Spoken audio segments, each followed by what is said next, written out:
Welcome to the deep dive. Today we're looking up, way up, at the star that keeps us all going, the sun.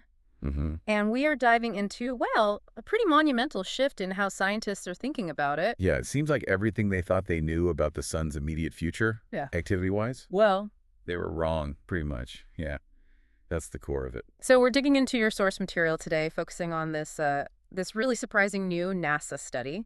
Right. It fundamentally challenges the long-held idea that our star was, settling down for a long, quiet spell. A deep solar minimum, they were calling it. Exactly. So our mission here is to try and decode why decades of high solar activity are now actually predicted, what's driving the sun's huge cycles, and maybe most importantly, what does this fiery forecast mean for, well, for all of us and our tech-heavy lives down here? And we really have to start with that core contradiction because it shapes everything else. Okay. For years, the scientific consensus, based on the data trends they were seeing, pointed towards this deep solar minimum, a long, quiet period. Right, less activity expected. But this new analysis, it just came out in the Astrophysical Journal letters. It shows a really sharp reversal, a dramatic one. So the data now says, The data is pretty clear. The deep solar minimum theory, it's well and truly dead, as the researchers put it. The sun looks like it's actually entering a decades-long period of resurgence, waking up, essentially. wow. Okay, so to understand why the old prediction was so off, we need to sort of grasp the system scientists thought they had figured out. Exactly. Yeah. Because space weather isn't just random chaos. The sun has these incredibly powerful but surprisingly regular rhythms. The ones we usually hear about are the roughly 11-year sunspot cycle, moving from the Yeah. quiet solar minimum to the more active solar maximum. That's the main one, yeah. Driven by those dark patches, the sunspots appearing and disappearing. And then there's the longer one, the 22-year hail cycle, where the whole magnetic field flips over and then flips back again. Those are the, let's say, the reliable drum beats, Yeah. the predictable metronomes of the sun. But the cycles that really cause the headaches for forecasters, and what this NASA study is really about, are the long-term fluctuations. Ah, the bigger picture shifts. Exactly, the power shifts that stretch over multiple decades, even centuries. And those are much, much harder to predict, or even explain fully. And we've seen examples of those long-term shifts in history, haven't we? These really prolonged quiet times. Oh, absolutely, big ones. Yeah. Think about the Maunder minimum back in, what was it, 1645 to 1715? Yeah, almost a century. And the Dalton minimum later on, 1790 to 1830.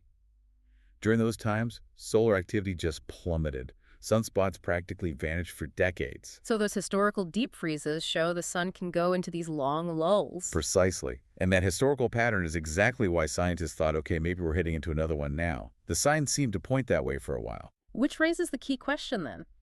If those 11 and 22-year cycles are pretty regular, why did looking at decades of data lead to the wrong conclusion about the long-term trend? What went wrong? Well, it really comes down to what you measure and maybe how you interpret it.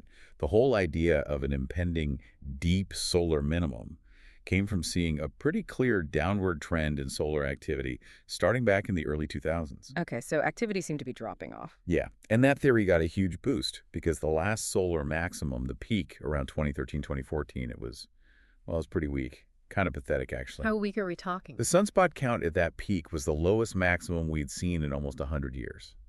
So you look at that, you see the downward trend before it. All the visible signs screamed quiet period ahead. Right. Okay, let's unpack that a bit. If sunspots, those dark patches, are the most obvious sign of activity, why weren't they a good enough guide for the long haul? Sunspots are the smoke coming out of the engine, They show something's happening. But to predict the engine's long-term power output, you need to look deeper, measure the internal workings. The horsepower, maybe? And that's what this new NASA study did differently, looked under the hood. Essentially, yes. Yeah. They didn't just count sunspots. They analyzed multiple sort of deeper metrics, things like the speed of the solar wind and, crucially, the strength and structure of the magnetic field across the whole sun. Ah, the magnetic field, that's the real engine driver. Exactly. And what they found was, even while the sunspots were becoming scarcer for a while, the fundamental magnetic engine, it never really quieted down in the same way. It was doing something else. And what did that magnetic data show? What was the something else? It showed a surprising, consistent upward trend, starting around 2008, actually. Upward, even while the sunspots were weak. Yeah, counterintuitive, isn't it? Yeah. But that upward trend in the underlying magnetic measures, that's what suggests the whole deep solar minimum idea was built on, well, maybe incomplete data, or at least incomplete interpretation. So the surface looked quiet, but the engine was actually revving up again. That seems to be the picture. The sources really highlight how surprised the research team was. The lead author, Jamie Jasinski, is quoted saying something like, all signs were pointing to the sun going into a prolonged phase of low activity. So it was a surprise to see that trend reversed. The sun is slowly waking up. Slowly waking up, that's quite a phrase. It is. And that upward trend they found suggests the next few cycles, we're talking the next few decades, could be significantly more powerful than what we've seen recently. And we don't even have to wait decades to see evidence of this shift, do we? I mean, we're just coming out of the most recent solar maximum right now. Exactly. And it has completely blown the initial forecasts out of the water. Right. I remember the predictions. When this current cycle kicked off, back in late 2019, the official forecast from the Space Weather Prediction Center, the SWPC, with NASA and NOAA folks, was pretty tame. Yeah, they predicted the maximum would probably hit sometime in 2025. Yeah. And it would likely be weak, similar to the previous underwhelming one. But that's not what happened at all. Not even close. And here's where it gets really interesting. The maximum actually arrived much, much sooner. Yeah. Peak activity hit in early 2024. The year ahead of schedule. At least. And it wasn't weak. It's been radically, unexpectedly active. It ramped up so fast that the SWPC had to do something they'd never done before. Which was? They had to issue a formal updated forecast mid-cycle, basically admitting, whoa, okay, our initial models were wrong. This thing is way more active than we thought. The sun was just accelerating faster than the models could keep up. And the actual activity numbers bear that out. Oh, definitely. During this current cycle, we've already hit the highest average number of sunspots in, more than 20 years? But it's not just the number of spots that's important, but it's also the intensity of the storms they're kicking off. This maximum has produced a huge number of really powerful X-class flares. And X-class are the biggest ones, right? The most energetic. They're the heavy hitters, the most powerful type of explosion the sun can produce. And we've seen a lot of them this cycle. Which brings us crashing down to Earth, literally sometimes. The real-world impact. We saw a massive example just recently in May 2024. Can you put that specific event into perspective? Yeah, that May storm was a big one. Officially, it was classified as an extreme geomagnetic storm, G5, the highest level. I remember seeing incredible aurora pictures from places that never usually see them. Exactly. It produced stunning auroras, visible way further south than normal. But it wasn't just a pretty light show. That storm was a perfect, maybe scary demonstration of what happens when the sun gets really active. It caused real, quantifiable disruption. How much disruption are we talking? The sources mention estimates of over $500 million in damages. $500 million. From one storm. Wow. What kind of damage? Primarily interference with satellites, communication, navigation, and also impacts on ground infrastructure, like issues reported with some GPS-guided farming equipment, for instance.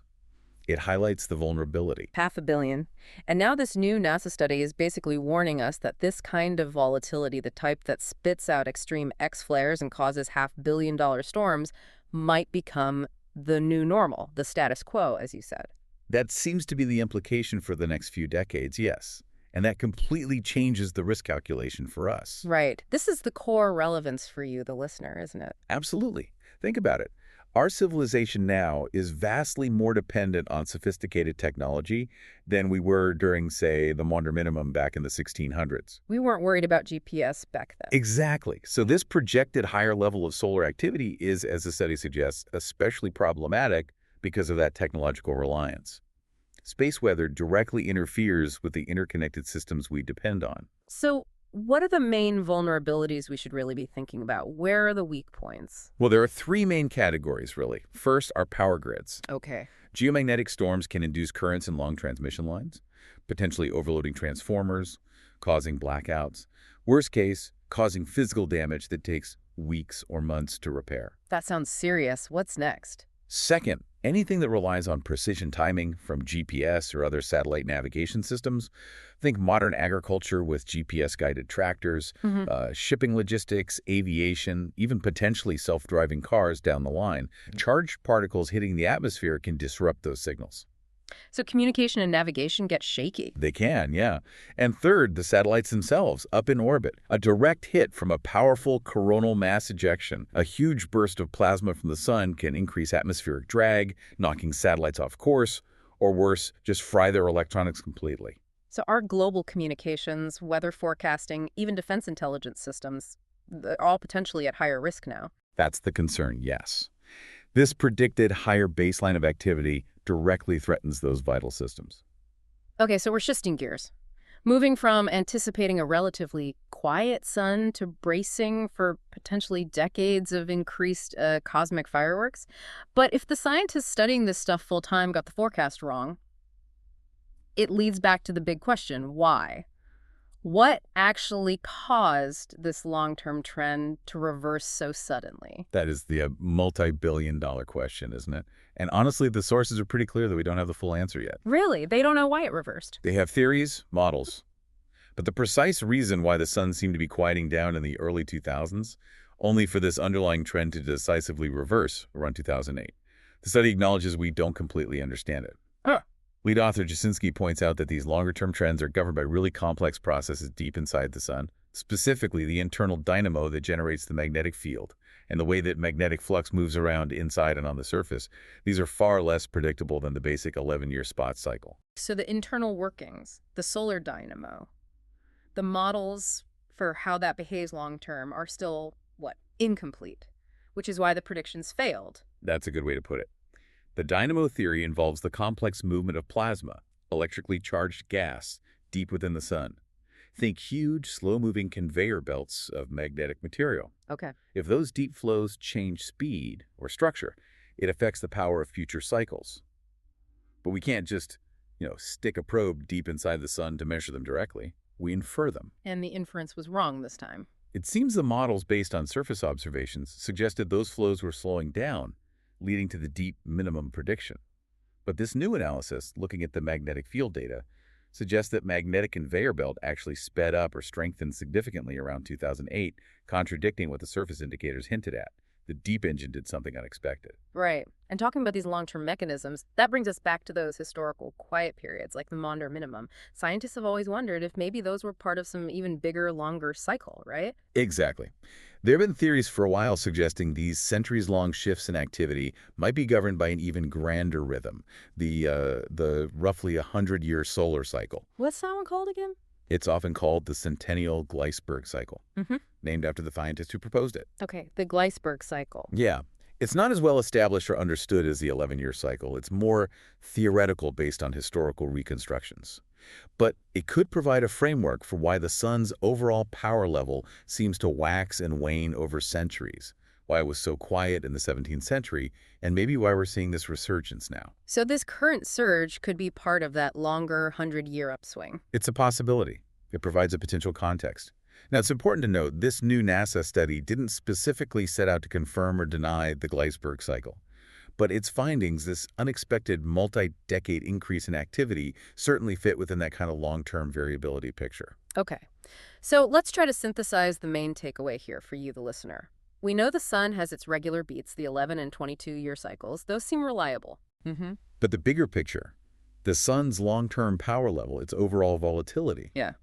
that seems to be significantly increasing now based on this deeper magnetic data. We've basically had to flip our expectations. Right. We've gone from thinking we were entering a quiet, maybe more manageable century for space weather to now anticipating potentially decades of renewed, possibly extreme solar activity. And that directly challenges our increasing reliance on vulnerable technology. It really does. Which leaves us with perhaps a final provocative thought for you to consider. Go on. If the sun's deep internal engine, the dynamo, is what's driving these unpredictable multi-decade power surges, and if, as this study admits, we still don't have a solid predictive grasp on the fundamental why behind this dramatic reversal, then how truly prepared can we be for the kind of extreme space weather that might now become the norm for decades? Our entire modern infrastructure depends on a star whose long-term mood swings we still can't reliably forecast. That's something to think about.